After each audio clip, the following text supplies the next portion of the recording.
గృహజ్యోతి పథకం అమలుతో రాష్ట్రంలోని పేద కుటుంబాలకు ఇప్పటి వరకు 3,593 కోట్ల మేర ఆదా జరిగిందని ఉప ముఖ్యమంత్రి బట్టి విక్రమార్క వెల్లడించారు. ఎన్నికల్లో ఇచ్చిన హామీ మేరకు 200 యూనిట్ల ఉచిత విద్యుత్ పథకాన్ని ప్రభుత్వం సమర్థవంతంగా అమలు చేస్తుందని చెప్పారు.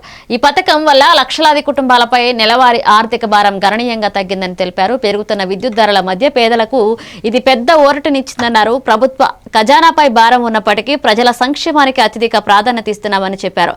ఇక విద్యుత్ పంపిణీ సంస్థలకు సకాలంలో చెల్లింపులు చేస్తూ వ్యవస్థను బలోపేతం చేస్తున్నామని బట్టి తెలియజేశారు.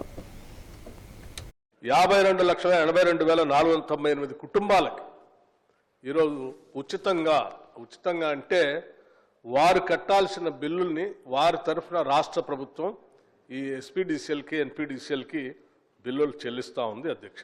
ఇప్పుడు ఈ పథకాన్ని అమల్లో తీసుకొచ్చిన దగ్గర నుంచి 2025 డిసెంబర్ వరకు రాష్ట్ర ప్రభుత్వం 3,593 కోట్ల రూపాయలని ప్రజల పక్షాన రాష్ట్ర ప్రభుత్వం వారికి చెల్లించింది అధ్యక్ష.